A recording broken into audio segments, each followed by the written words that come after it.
Alors bonjour à chacun. Je suis heureux d'être avec vous ce matin, heureux d'être finalement arrivé parce que j'ai dû faire des énormes détours en raison, je ne sais pas ce qu'il y a en fait dans Genève, mais voilà, le tour de Romandie. Et j'ai fait même un sprint pour arriver 20 minutes en retard quand même. Donc voilà, veuillez m'excuser. J'apporte avec moi évidemment les salutations de l'église de Ville-Lagrand, Action biblique de Ville-Lagrand. On est heureux de pouvoir faire cet échange de chair avec Étienne, et puis ça renforce aussi les liens entre nos deux églises, et puis j'en suis réjoui. Je vous invite ce matin à ouvrir votre Bible dans 1 Corinthiens au chapitre 10. Premier épître, donc aux Corinthiens, chapitre 10. Et on va lire et creuser ensemble le verset 13. Donc ce sera une courte lecture, 1 Corinthiens 10, verset 13.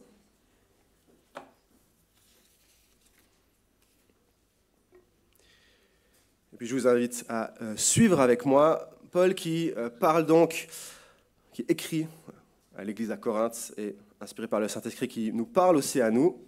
« Aucune tentation ne vous est survenue qui n'ait été humaine.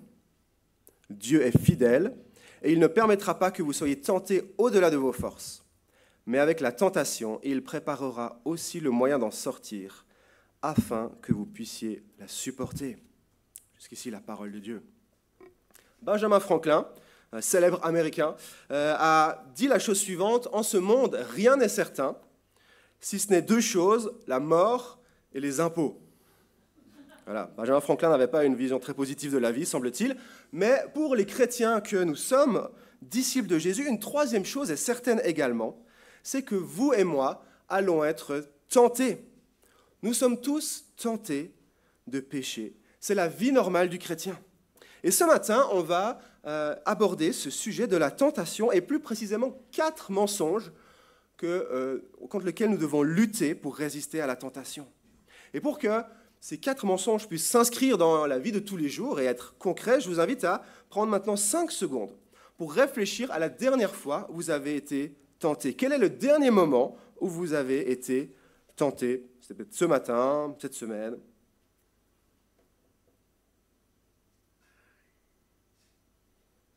Voilà, vous l'avez? Gardez ça en tête et puis essayez d'appliquer un petit peu ce que l'on va voir ce matin sur ce dernier moment de tentation. On va se poser la question suivante, c'est pourquoi est-ce qu'on chute quand on est tenté? Souvent, la tentation, ça évoque les péchés sexuels, et c'est vrai que c'est un grand domaine de la tentation, mais on est tenté finalement par une foule de choses, une foule de péchés. Et pourquoi est-ce qu'on finit par pécher? Est-ce que c'est par manque d'informations? Est-ce que vous et moi, on chute parce qu'il nous manquait des informations, on avait une certaine ignorance par rapport à ce qui était juste ou ce qui était faux, ce qui était bien ou ce qui était mal? C'est peut-être le cas pour des très très jeunes chrétiens, mais pour la majorité d'entre nous, on ne pêche pas, on ne chute pas par manque d'informations. On chute plutôt par manque de conviction. On n'a pas envie d'obéir à Dieu. On préfère pécher. Et ce manque de motivation à l'intérieur, il est nourri par différents mensonges que l'on a dans nos pensées, dans notre intelligence. 4 mensonges, contre lesquels nous sommes appelés à lutter par la vérité de la parole de Dieu. Et ce matin, nous allons voir ces 4 mensonges et 4 vérités que la parole nous enseigne pour lutter contre la tentation et être renouvelés dans notre motivation à obéir à Dieu. Mais avant de voir ces 4 mensonges, je vous propose de prendre quelques instants pour définir ce qu'est la tentation, pour qu'on puisse être tous d'accord sur le sujet dont on va parler. Le mot tentation, en grec, il peut aussi être traduit par épreuve. Ça dépend du contexte. Et il faut qu'on puisse faire une différence, une distinction entre effectivement la tentation et puis l'épreuve. Et on a plusieurs exemples bibliques d'épreuves, par exemple. L'épreuve, c'est une situation qui est envoyée par Dieu dans le but de nous faire grandir et de tester notre foi. Le but de l'épreuve, c'est que notre foi soit renforcée. Et un exemple, on en trouve un parmi de nombreux autres dans Genèse 22, où Abraham est envoyé par Dieu pour sacrifier son fils unique, Isaac, par lequel la promesse est appelée à s'accomplir sur la montagne. Et on lit dans Genèse 22, verset 1, « Après cela, Dieu mit Abraham à l'épreuve. Si vous connaissez cette histoire, vous savez qu'Abraham réussit cette épreuve puisqu'il va presque jusqu'au bout, il est prêt à sacrifier son fils et Dieu le délivre de cette situation et puis lui permet de réaliser que finalement c'est en Dieu qu'il doit placer sa confiance et pas en des moyens humains. Donc la foi d'Abraham en sort renforcée. Au contraire d'une tentation qui, elle, est orchestrée par Satan dans le but de nous faire tomber, de nous faire chuter, de nous faire pécher. Et un exemple, certainement le premier en fait, dans l'histoire de la Bible, c'est dans Genèse 3, où on est dans le jardin d'Éden, et le serpent, voilà, c'est Satan, vient tenter Ève, et il dit à la femme, Genèse 3, « Dieu a-t-il vraiment dit ?» Le but ici du serpent, le but de Satan, c'est de faire pécher Adam et Ève, ce qu'il va malheureusement réussir à faire. Alors on peut savoir que l'exemple numéro 1, c'est une épreuve, que l'exemple numéro 2, c'est une tentation, mais comment est-ce qu'on le sait? On le sait parce que c'est la Bible qui nous le dit. Mais pour nous, chrétiens du XXIe siècle, on ne sait pas ce qui se tracte dans le ciel ou dans les enfers pour vraiment distinguer les épreuves et les tentations dans notre vie. Ils sont souvent liés. Par exemple, Jésus qui est envoyé par Dieu dans le désert pour être tenté, finalement, rassemble une épreuve et une tentation. Et vous, si peut-être vous marchez dans la rue et vous êtes en train de vivre des fins de mois difficiles et vous avez prié le matin même pour que Dieu vous donne, voilà, vous aide dans vos gestions de l'argent, et puis il y a quelqu'un qui est devant vous et puis il fait tomber son portefeuille sur le trottoir. Et vous voyez, vous êtes à quelques mètres du portefeuille, vous voyez qu'il y a beaucoup de billets dans ce portefeuille. Est-ce que c'est le moment, à ce moment-là, de se demander si c'est une épreuve ou une tentation? Ben, certainement pas. Ce qu'il faut faire, c'est prendre le portefeuille et lui courir après pour le lui rendre. Souvent, dans la vie, on a de la peine à discerner si c'est une épreuve ou une tentation. On n'est pas dans la tête de Dieu, d'une certaine manière, ni dans la tête du diable pour savoir ce qui se passe. Mais ce n'est pas trop un problème, parce que la majorité du temps, on va y répondre, et on doit y répondre de la même manière, dans l'obéissance et l'intégrité. Alors, dans le contexte ici de 1 Corinthiens 10, le mot qui est traduit par tentation, il est approprié, puisque le verset 13, il est entouré de 2 avertissements à ne pas pécher. Paul dit au verset 12, « Ainsi donc, que celui qui croit être debout fasse attention à ne pas tomber. » Il parle ici d'orgueil spirituel. Et puis au verset 14, il dit, « C'est pourquoi, mes bien-aimés, fuyez l'idolâtrie. » Il faut mettre la plus grande distance possible entre l'idolâtrie et le chrétien.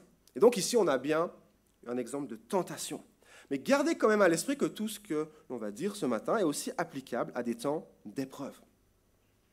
Une dernière précision au sujet de la tentation, c'est que la tentation est une circonstance dans laquelle nous sommes placés.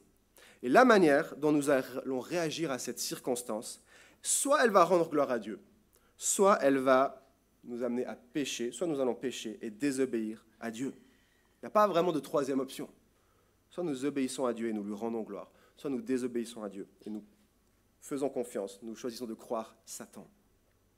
Mais il y a une subtilité ici, c'est que le péché, il n'est pas seulement visible et concret, il peut être aussi caché et subtil. Prenons un exemple, peut-être auquel vous avez été confronté. Un homme chrétien, au travail, rencontre une nouvelle collègue très séduisante. Et cette collègue commence à flirter avec lui. Cet homme chrétien n'a rien fait, mais elle va volontairement chercher à le séduire. Qu'est-ce qu'il va faire? Il est ici dans une circonstance qu'il n'a pas choisie. Alors, il pourrait, premièrement, flirter avec elle, répondre à ses appels et essayer de commettre l'adultère avec cette femme. Ça, ce serait succomber à la tentation. Mais il pourrait aussi ne pas rentrer dans son jeu et ne pas commettre l'adultère, mais nourrir dans son esprit et dans son imagination des pensées ou des scénarios d'adultère. Dans ce cas-là, il n'a pas commis l'adultère de manière concrète, physique. Mais Jésus, on est d'accord, il est clair dans le Sermon sur la montagne, Matthieu 5, 28, que celui qui regarde une femme pour la convoiter a déjà commis un adultère avec elle dans son cœur. Donc, dans cette situation, même s'il n'a pas commis de péché visible et concret, il a succombé à la tentation, il a chuté, parce qu'il a entretenu, nourri des mauvais désirs. Il a voulu pécher. Et vouloir pécher, en fait, c'est un péché. Et Paul, dans le chapitre 10, précédemment, il en a déjà parlé. Il donne des illustrations de ce qui est arrivé au peuple d'Israël dans le désert, et puis il dit aux Corinthiens, ces faits sont arrivés pour nous servir d'exemple, afin que nous n'ayons pas de mauvais désirs comme eux en ont eu. Ces mauvais désirs dont parle Paul, c'est cette envie de pécher, et les entretenir, les nourrir. C'est une manière invisible, mais réelle, de pécher et donc de céder à la tentation. Ces mauvais désirs, ils sont à la racine du péché visible. Puis une troisième chose qu'il pourrait faire, cet homme, eh bien, c'est ne pas commettre l'adultère avec elle, ne pas nourrir des pensées d'adultère dans son esprit, et puis peut-être demander à changer de travail s'il n'arrive pas à gérer cela. Ça, ce serait une manière de résister à la tentation. Il y en aurait d'autres, évidemment. Donc, relevons qu'il y a plusieurs manières de répondre à la tentation, mais finalement, on peut les classer dans deux grandes catégories, obéir à Dieu ou désobéir à Dieu. Et puis, rappelons-nous, c'est normal d'avoir des tentations quand on est chrétien. Ce n'est pas le signe d'une immaturité spirituelle. Vous et moi, jusqu'à notre dernier souffle, nous lutterons avec le péché. De plein de manières différentes. Des péchés visibles, des péchés évidents et des péchés grossiers, ou des péchés sophistiqués, des péchés intelligents, des péchés subtils. Être tenté, ce n'est pas un signe d'immaturité spirituelle. Au contraire, l'immaturité, elle va être révélée dans la manière dont on va répondre à la tentation ou à l'épreuve. Et donc, puisque vous et moi sommes tentés, allons être tentés et avons été tentés, eh bien, penchons-nous sur 4 mensonges contre lesquels lutter et les vérités que ce verset contient pour les combattre. Le premier mensonge, c'est le suivant. Personne ne me comprend. C'est le premier mensonge. Personne ne me comprend. Peut-être que vous avez déjà vécu ça. Vous luttez avec un péché en particulier, vous êtes dans un temps d'épreuve ou de souffrance et vous vous dites « personne ne me comprend ». Ça ne vaut pas le coup d'aller discuter avec quelqu'un d'autre, d'aller m'ouvrir à un frère ou une sœur en Christ sur ce que je vis parce qu'il ne pourra pas comprendre ce par quoi je passe. Et on aime, d'une certaine manière, se sentir unique. Ça nourrit notre sentiment d'être quelqu'un de spécial. Ça nourrit notre orgueil. Pourquoi c'est un mensonge que personne ne nous comprend ? Bien parce que on n'est pas seul, au contraire. Imaginez une maman de 2 jeunes enfants, chrétienne, qui parle avec une autre amie, une autre chrétienne de ses amies, qui n'a pas d'enfant, qui n'est pas mariée. Et puis, cette maman chrétienne lui dit la chose suivante. « Ah, ce matin, j'étais super énervé contre mes enfants, ils étaient en retard, ils n'obéissaient pas à ce que je leur disais. Et pendant le petit déjeuner, ma grande de 4 ans, elle a jeté son assiette contre le mur. Il y avait du Nutella partout. J'étais tellement énervé, j'ai cassé sa poupée. » Malaise. Et cette maman continue en disant « Mais toi, tu n'as pas d'enfant, tu ne peux pas comprendre ce que je vis. » Ben, c'est vrai dans un sens. Okay, cette amie chrétienne qui n'est pas mariée, qui n'a pas d'enfant, elle n'a jamais vécu cette exacte même situation puisqu'elle n'a pas d'enfant. Mais est-ce que cette femme qui n'a pas d'enfant, elle n'a pas déjà vécu des moments où elle était frustrée, où des gens ont fait quelque chose, ou ont dit quelque chose qui allait à l'encontre de sa volonté? Certainement, en fait, c'est sûr. Et comment elle a réagi? Est-ce qu'elle a réagi en se mettant en colère? C'est certainement arrivé. Et finalement, la situation de cette maman de 2 jeunes enfants, elle n'est pas unique.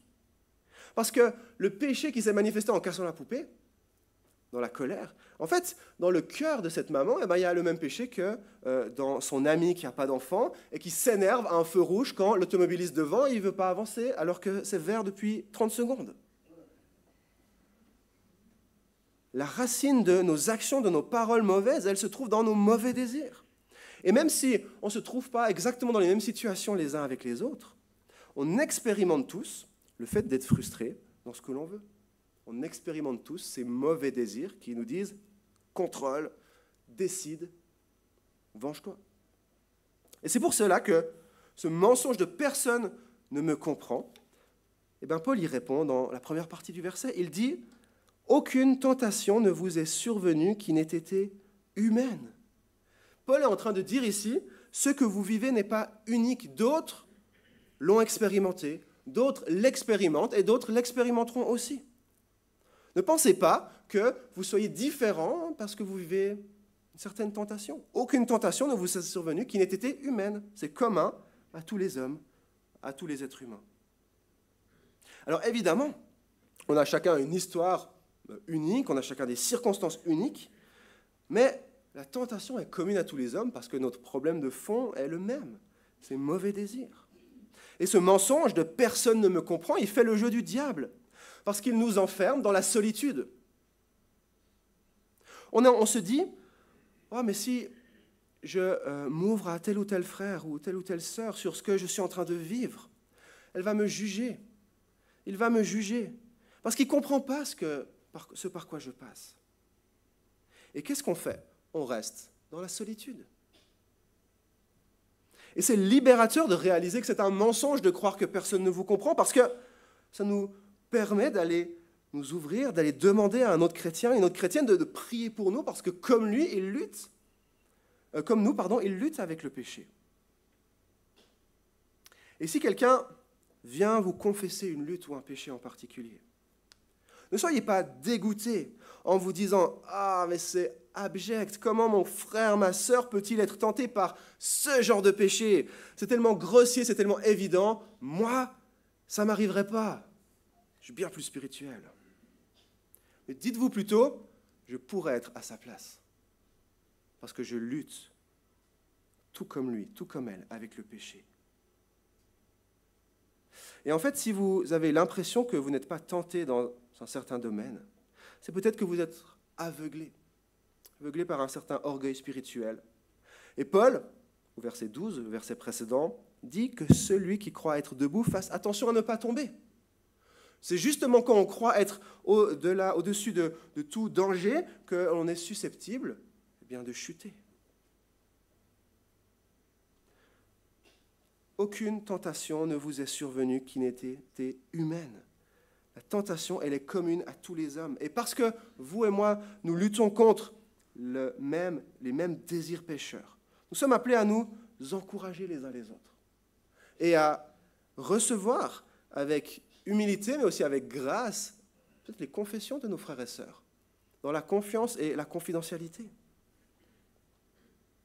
Nous ne sommes donc pas seuls.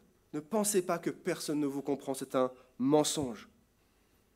Ne restez pas seuls, mais reconnaissez avoir besoin des autres et reconnaissez qu'ils ont besoin aussi de vous.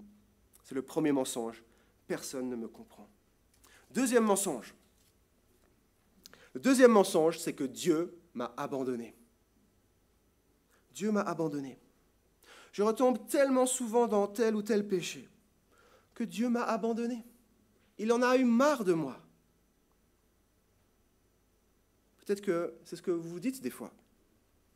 Vous avez l'impression d'être seul, loin de Dieu, et que Dieu a certainement d'autres choses plus importantes à faire avec Donald Trump ou avec l'Ukraine que de s'occuper de vous. Et vous vous dites, Dieu est loin, il m'a abandonné. Mais quand on se dit ça, c'est utile de se remémorer quel genre de chrétiens étaient les Corinthiens. Au chapitre 1 à 4, Paul va les reprendre sur les différents conflits qu'ils entretiennent dans leur Église, sur leur immaturité spirituelle, sur leur orgueil, sur l'idolâtrie face à certains serviteurs de Dieu. Au chapitre 5, il va dénoncer leur manque de courage dans le fait qu'ils laissaient un péché sexuel grossier et grave tranquille dans leur Église. Dans le chapitre 6, Paul va les reprendre dans les procès qu'ils font les uns avec les autres, des procès dans le but de s'élever au-dessus des autres, ainsi que dans l'immoralité sexuelle flagrante qui était vécue à Corinthe, certainement liée à la prostitution sacrée. Certains Corinthiens ne pensaient qu'il n'y avait aucun problème d'aller voir des prostituées. Dans le chapitre 7, Paul va reprendre un manque de sagesse par rapport au mariage et aux relations entre les hommes et la femme l'homme et la femme dans le mariage. Dans les chapitres 8 et 10, dans lesquels on est ici, Paul dénonce un manque d'amour, un égoïsme, un manque de volonté de se sacrifier et également un orgueil spirituel. Et ces péchés s'entassent dans les Corinthiens, et on se dit, oh là là là là, les Corinthiens, c'est vraiment l'exemple type des chrétiens, vraiment, ça ne va pas. Et pourtant, à ces Corinthiens-là, Paul leur dit, c'est la suite du verset 13, Dieu est fidèle. Il y a bien des gens à qui Paul aurait pu dire « Dieu en a marre de vous, vous êtes allés trop loin », c'est les Corinthiens. Mais non, il leur dit « Dieu est fidèle, Dieu ne vous a pas tourné le dos. » Et de la même manière, Dieu ne nous tourne pas le dos. Dieu est fidèle, il est digne de confiance, il est loyal, il garde ses promesses. Le problème, c'est qu'on croit que Dieu est comme le plus sympa des moniteurs de ski pour enfants ou pour adolescents. Sa patience et son amour sont très très grandes, mais au bout d'un moment, après une semaine de camp, avec la fatigue, avec le bruit, il en a marre. Et puis il s'énerve contre les enfants ou les adolescents du camp. Mais non, Dieu est fidèle d'une manière qui n'a rien à voir avec la fidélité humaine. Sa grâce n'est jamais épuisée. Sa bonté n'a pas de fin. Son amour est sans limite. Paul dit au chapitre 6 de 1 Corinthiens, verset 20, qu'il nous a rachetés à grand prix. Nous lui appartenons. Il nous a acquis au prix de son Fils. Et si nous avons mis notre foi en Jésus pour être sauvés, Dieu va nous garder. Dieu ne va pas se débarrasser de nous. Peut-être une illustration pour nous aider à comprendre cela, c'est celle d'un enfant qui est adopté par des parents chrétiens. Et cet enfant, dans l'orphelinat où il était régulièrement maltraité et battu par les autres enfants et particulièrement par les surveillants. Lorsqu'il faisait une bêtise, on se moquait de lui, il était frappé, il était puni d'une manière disproportionnée, et évidemment qu'il n'a plus du tout confiance dans les adultes. Alors il est adopté dans une famille chrétienne avec des parents qui l'aiment, qui sont pleins d'amour et de grâce et de paix et de bonté. Et un jour, quelques jours en fait, après avoir été adopté, il fait une bêtise. Il sait qu'il a fait une bêtise. Et qu'est-ce qu'il fait? Il cache sa bêtise. Et dans son cœur grandit une peur que ses parents découvrent ce qu'il a fait. Parce qu'il est sûr qu'ils vont réagir comme les autres surveillants. Ils vont se moquer de lui, le maltraiter et le punir d'une manière disproportionnée. Et il se dit, mais peut-être même que mes parents, ces gens, vont me ramener à l'orphelinat. Ils vont vouloir me rendre parce que j'ai fait une bêtise. Et ses parents découvrent sa bêtise, parce que les enfants pensent qu'on peut cacher les bêtises, mais les parents savent qu'on finit toujours par découvrir les bêtises des enfants. Ses parents découvrent sa bêtise et ils sont remplis d'amour et de grâce. Et lorsqu'ils viennent discuter avec leur enfant, il leur dit « Mais en fait, je suis sûr que vous allez me renvoyer à l'orphelinat. » Et ses parents lui disent « Mais non, on t'aime. C'est notre fils. Nous t'avons légalement adopté, on ne peut même pas te rendre, on n'a pas le droit. Et on va continuer de t'aimer et on va t'accompagner pour que tu grandisses dans ton caractère et dans ton obéissance. Et on va être là avec toi. » Et bien de la même manière, Dieu ne va pas nous ramener aux frontières du royaume. Dieu nous a adoptés dans sa famille. Et il va nous garder jusqu'à la fin. Dieu est fidèle. Dieu est bon. Dieu est loyal envers nous. Dieu, il est fidèle. Et Dieu, il est présent, même au cœur de la tentation. Vous savez, quand on est dans un moment de tentation ou d'épreuve, où est-ce qu'on situe Dieu? La majorité du temps, on a l'impression que Dieu est super loin. Qu'il n'est pas là avec nous. Qu'il est occupé avec d'autres choses plus importantes ou qu'il en a marre de nous. Et on se dit, mais si je pêche, Dieu, il ne le verra pas vraiment. Dieu est indifférent. À quoi bon garder et persévérer dans l'obéissance?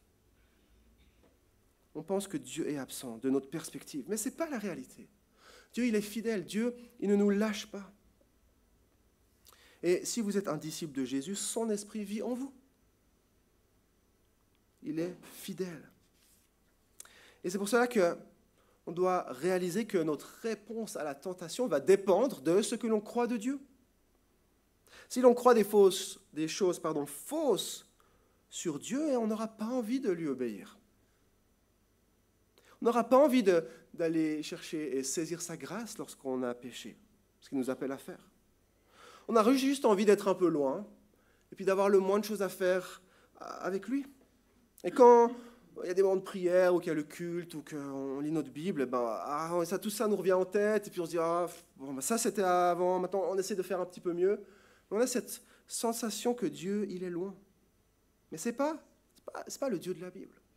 Le Dieu qui nous est présenté dans la Bible et qui nous est révélé en Jésus, il est avec nous. Il est proche de nous. Il nous aime et il va persévérer à nous aimer parce qu'il nous aime. C'est pour cela que la meilleure chose à faire pour se prémunir contre la tentation, pour se préparer à l'épreuve et à la souffrance, c'est d'en apprendre davantage sur Dieu. C'est de grandir dans notre connaissance de qui il est par sa parole, de manière à remplir notre cœur de vérités qui vont nourrir notre amour pour lui. Dieu est fidèle et même à chaque fois que nous l'abandonnons, il ne nous abandonne pas. Dieu est fidèle et il ne nous abandonnera jamais. Donc ne croyons pas que Dieu nous a abandonnés. Troisième mensonge. Troisième mensonge, c'est le suivant. Je ne peux plus supporter ce qui m'arrive. Je ne peux plus supporter ce qui m'arrive. C'est un mensonge qui est lié à l'intensité de la souffrance ressentie dans la tentation ou dans l'épreuve. C'est cette idée qui nous passe par la tête, qui nous dit « c'est trop dur pour moi, je ne peux pas porter davantage ce qui m'arrive. Je dois chercher une échappatoire, un moyen de soulager la pression. » Alors, des échappatoires à la souffrance ou à la tentation, il y en a une multitude. L'alcool en est un, les drogues. Mais s'anesthésier le cerveau en regardant 4 heures de série ou en jouant toute la journée aux jeux vidéo, est-ce que ce n'est pas chercher à anesthésier et à soulager la pression? Certainement. Se plaindre et trouver du réconfort en nourrissant un statut de victime autour des autres, c'est aussi une manière de soulager la pression. Que les gens légitiment notre manière de réagir. Et dans la vie, parfois on est réellement victime. Et on doit dénoncer ces moments où le mal est mal et nous sommes victimes et nous n'avons rien fait pour mériter ce que nous subissons. Mais quand nous nourrissons un statut de victime et que notre identité est trouvée dans le fait que d'autres nous plaignent et que ça nous fasse du bien de réaliser que du coup on peut réagir de la manière dont on le fait, on est ici en train de chercher à anesthésier et de soulager la pression. Le suicide est également une manière de vouloir soulager la pression. Arrivé à un certain moment, on se dit « mieux vaut mourir que de continuer à vivre ce que je vis ». Il n'y a plus rien qui a de valeur. La mort m'est préférable à la vie actuellement. Et dans de telles circonstances, quand on a l'impression qu'on est arrivé au bout du bout, eh bien on se dit, mais si Dieu existait, il ne me laisserait pas une chose aussi mauvaise se passer dans ma vie. Si Dieu existait, il ne laisserait pas ce péché autant abject et mauvais se proliférer dans mon existence. Notre vision de la vie, et particulièrement de la vie chrétienne, elle est souvent mise à mal par la réalité. On a l'impression que ce n'est pas ce qui devrait se passer, de souffrir et d'être tenté. Et mon ancien pasteur disait que la vie chrétienne, ce n'est pas un pique-nique à la plage, mais plutôt une fête dans les tranchées en temps de guerre. Pourtant, vous et moi, on aimerait que la vie chrétienne, ce soit un pique-nique à la plage. Il fait chaud, mais pas trop. On a un mojito ou peu importe dans la main. Il y a un petit peu de vent, mais pas trop. C'est sympa. Il n'y a pas trop de gens sur la plage. C'est super. Mais voilà, si vous avez quelques années de vie chrétienne, vous savez que ce n'est pas le cas. Et que la vie chrétienne, finalement, ressemble davantage à une fête dans les tranchées. On est dans les tranchées. On est dans une guerre féroce contre le péché, attaqué par le mal et la souffrance de toutes sortes. Et c'est dur, on doit reconnaître cela. Mais dans les tranchées, on est en train de célébrer une fête parce que Jésus a gagné. Il a gagné la guerre. Il a vaincu le péché, il a vaincu la mort, il a vaincu le mal. Il a gagné. Donc on peut célébrer cette fête et se réjouir du moment où il reviendra et mettra un terme définitif à cette guerre-là. Et cette fête dans les tranchées, ça ne veut pas dire qu'on ne va pas prendre des coups. Non, la vie est dure. Mais ça nous renouvelle dans notre espérance. Et ce mensonge que je ne peux pas supporter ce qui m'arrive, en fait, au bout d'un moment, il se transforme en désespoir. Et ce désespoir peut mener, malheureusement, jusqu'au suicide. Mais regardez ce que dit l'apôtre Paul. Il a commencé en disant « Aucune tentation ne vous est survenue qui n'ait été humaine ». D'autres termes, d'autres personnes vous comprennent. Puis il a dit « Dieu est fidèle ». Dieu n'est pas absent. Dieu ne vous a pas abandonné. Il est fidèle. Et il continue en disant « Il ne permettra pas que vous soyez tentés au-delà de votre force, de vos forces. » Dieu ne permettra pas que vous soyez tentés au-delà de vos forces. La vie est dure. La tentation est réelle. Mais Dieu ne permettra pas que nous soyons tentés au-delà de vos forces. Et vous savez quoi? Ce que Dieu ne permet pas, eh bien, ça n'arrive pas. Dieu n'a pas permis que l'armée égyptienne rattrape Moïse et tout le peuple qui était sorti d'Égypte. Et la mer Rouge s'est refermée sur toute l'armée. Dieu n'a pas permis que son fils reste plus de 3 jours dans le tombeau. Et le 3e jour, Christ est ressuscité. Ce que Dieu ne permet pas, ce que Dieu ne permet pas, eh bien, cela n'arrive pas. Cela signifie qu'il y a toujours une manière de traverser l'épreuve ou de supporter la tentation sans péché. C'est possible. Cela renouvelle notre espoir. Les choses ne sont pas terminées. Gardons donc confiance en Dieu. Il est fidèle et il manifeste sa fidélité concrètement en ne permettant pas que nous soyons tentés au-delà de nos forces, ni éprouvés au-delà de ce que nous pouvons supporter. Si donc vous pensez que vous ne pouvez plus supporter un jour de plus ce qui vous arrive, mais en fait, ne vous projetez pas dans 5 ans. Dites-vous, aujourd'hui, je peux supporter ce qui m'arrive par la grâce de Dieu. Et demain, vous vous direz, demain, je peux supporter ce qui m'arrive par la grâce de Dieu. Et si vous pensez qu'aujourd'hui, vous ne pourrez pas résister à la tentation, dites-vous, c'est un mensonge, aujourd'hui je peux résister à la tentation. Et demain matin, vous vous direz, aujourd'hui je peux résister à la tentation. Parce que Dieu est fidèle et il ne permettra pas que vous soyez tentés au-delà de vos forces. Et finalement, 4e mensonge, 4e et dernier mensonge. Je n'ai pas de moyen de m'en sortir. Je n'ai pas de moyen de m'en sortir. Ce mensonge ici met en avant le manque d'alternatives ou de ressources pour changer les choses. Peut-être que vous avez déjà vécu un moment d'épreuve ou de tentation où vous avez le sentiment que le seul moyen de sortir de la tentation ou de l'épreuve, c'est de pécher. Et je crois que c'est quelque chose qui est assez commun à tous les êtres humains.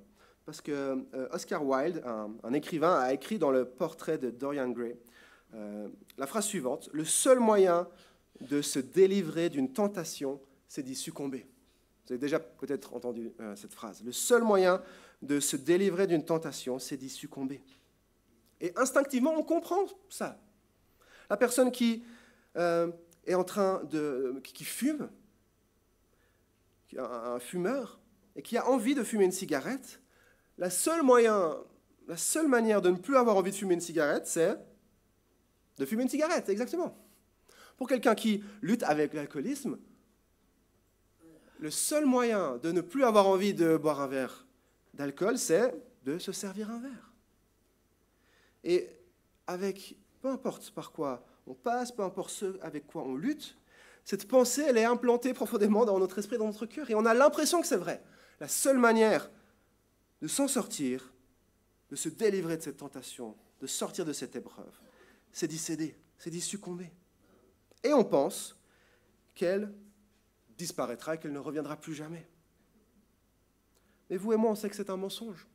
Parce que dès que la cigarette est terminée, dès que le verre est fini, dès qu'on a succombé à tel ou tel péché, passé un moment de honte, de culpabilité, ce sentiment d'être sale, eh bien, ça revient. Ça revient. Et on croit que le seul moyen de se délivrer d'une tentation, c'est d'y céder, parce qu'on préfère pécher que de souffrir. Alors qu'on devrait préférer souffrir que de pécher. Mais on a tellement envie d'éviter la souffrance, même la souffrance du manque pour un fumeur ou un alcoolique, mais du manque pour un péché, qu'on préfère pécher que de souffrir. Et ce péché, y succomber, ça semble être une échappatoire prometteuse. On se dit qu'on a tellement résisté, on a résisté tellement longtemps que ce n'est pas si grave de céder maintenant. Si on est dans une épreuve, on se dit « Ah, mais j'ai cherché à rester intègre tellement longtemps, mais ça n'a rien changé, alors je vais faire les choses à ma façon et ça va tout régler. » On croit qu'on a plus à gagner en péchant qu'en obéissant. Mais ce mensonge de « j'ai pas de moyen de m'en sortir que de pécher », regardez ce que Dieu nous dit dans sa parole avec la fin du verset. « Avec la tentation, Dieu préparera aussi le moyen d'en sortir afin que vous puissiez la supporter. » La parole de Dieu nous dit ce matin, il est possible de supporter la tentation, il est possible de résister au péché. Pourquoi ? Parce que Dieu a préparé un moyen d'en sortir. C'est possible. Et notre motivation à lutter contre la tentation, notre motivation à persévérer dans l'épreuve, elle va être renforcée par une juste vision de qui est Dieu, c'est un Dieu fidèle, mais aussi une juste vision de qui nous sommes en tant que chrétiens. Si vous avez reconnu votre péché, si vous vous êtes repenti et que vous avez placé votre foi en Jésus pour être sauvé, il y a de nombreuses et merveilleuses conséquences, mais une des conséquences, c'est que vous n'êtes plus esclave du péché. Jésus a subi ce qui nous attendait de manière inéluctable, sans moyen de s'enfuir ou de s'en sortir. Il a subi la mort sur la croix, pour que vous et moi qui sommes en Christ, nous ayons un échappatoire à la mort éternelle et aux tentations et épreuves de la vie quotidienne. Nous sommes de nouvelles créatures, morts au péché, libérés de l'esclavage du péché. Et lorsque nous pensons que le seul moyen de succomber à la tentation, c'est de supporter la tentation, c'est d'y succomber, on oublie, on est coupable d'amnésie spirituelle, on oublie que ce n'est pas vrai, on est libre en Christ. On n'est plus esclave du péché. On est certes tenté par ce péché, mais on n'en est plus esclave. Et donc, on peut persévérer dans l'obéissance, persévérer dans la pureté, persévérer dans le pardon, persévérer dans la grâce, persévérer dans la bonté, persévérer dans la patience, persévérer dans la maîtrise de soi, persévérer dans la paix, pas parce qu'on est des chrétiens spécialement spirituels et matures, mais parce que Christ vit en nous par son esprit et qui nous a libérés du péché à la croix. Nous ne sommes plus esclaves du péché. Il y a un moyen de sortir de la tentation et de l'épreuve qui n'implique pas le péché.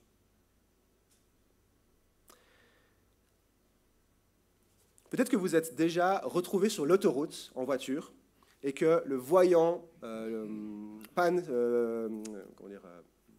jauge d'essence, voilà, arrive bientôt à 0. Et puis que le voyant, faites le plein bientôt, s'allume.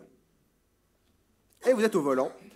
Et puis, vous vous dites, non, mais c'est bon, il n'y a pas besoin de m'arrêter pour faire le plein, parce que je pense que je suis bientôt arrivé, donc je ferai le plein directement là où je dois arriver. C'est moins cher que de faire le plein sur l'autoroute.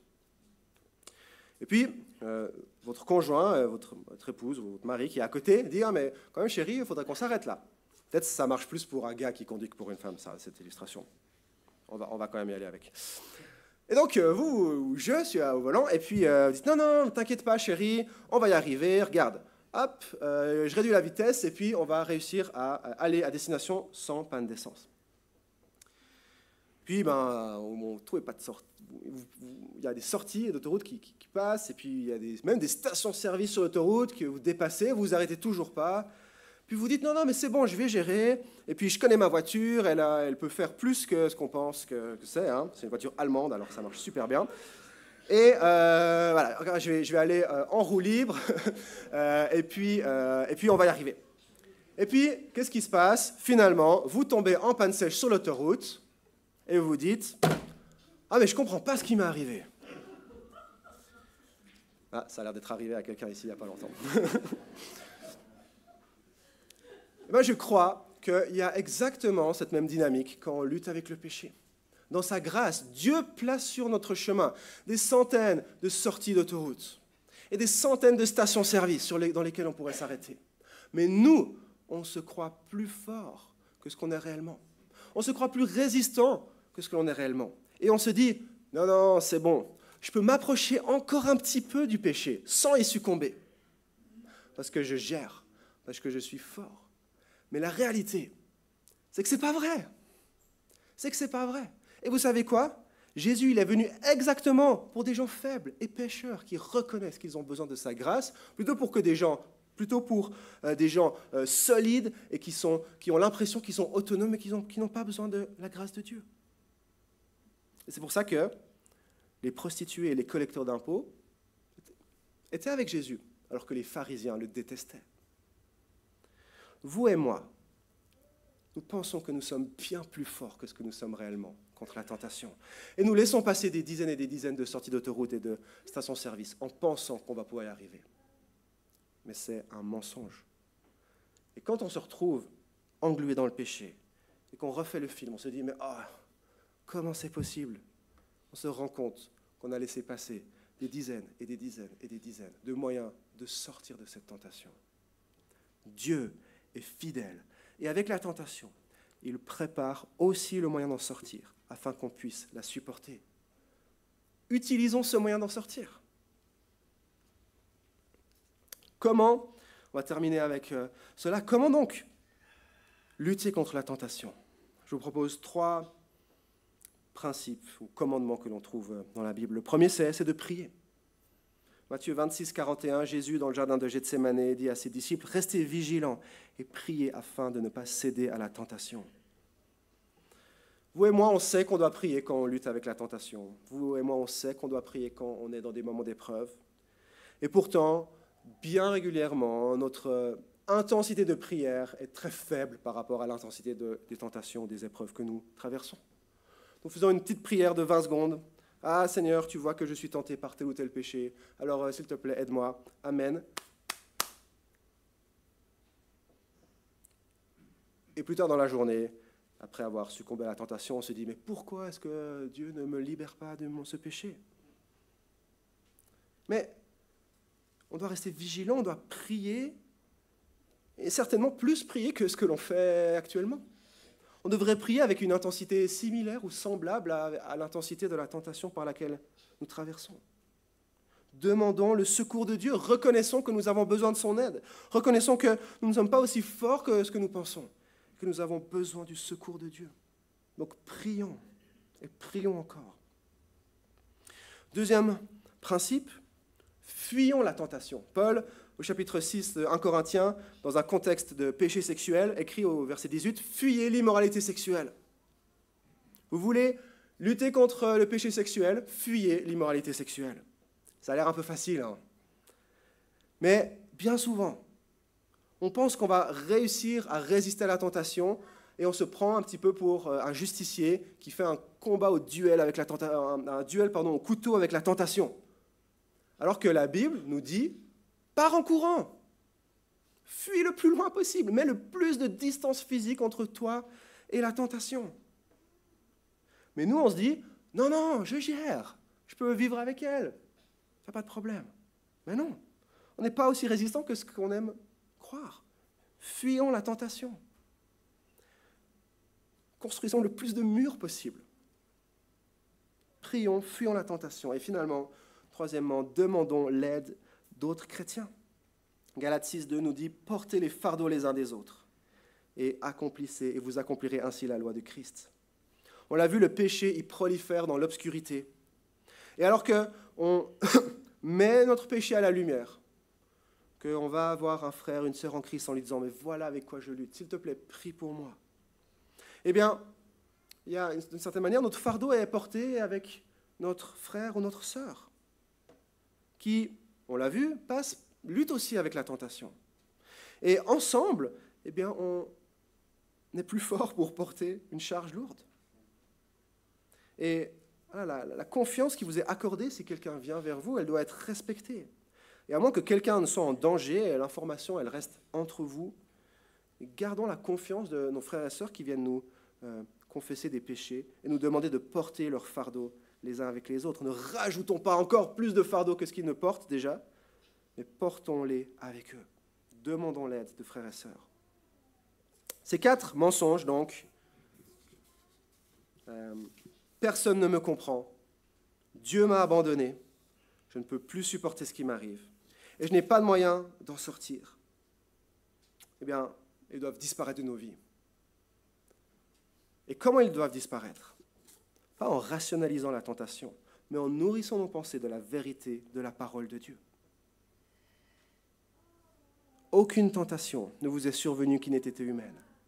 Dieu est fidèle. Et il ne permettra pas que vous soyez tentés au-delà de vos forces. Mais avec la tentation, il préparera aussi le moyen d'en sortir, afin que vous puissiez la supporter. Je vous invite à prier pour terminer.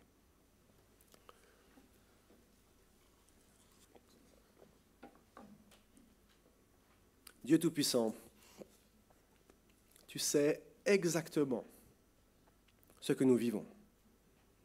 Parce que Christ, pleinement homme, a été tenté en tout point comme nous. Sauf qu'il n'a jamais succombé à la tentation.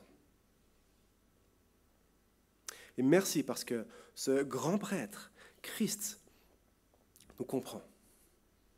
Et sait ce que cela fait de vivre dans un monde brisé, déchu, mauvais, entouré de multitudes de tentations.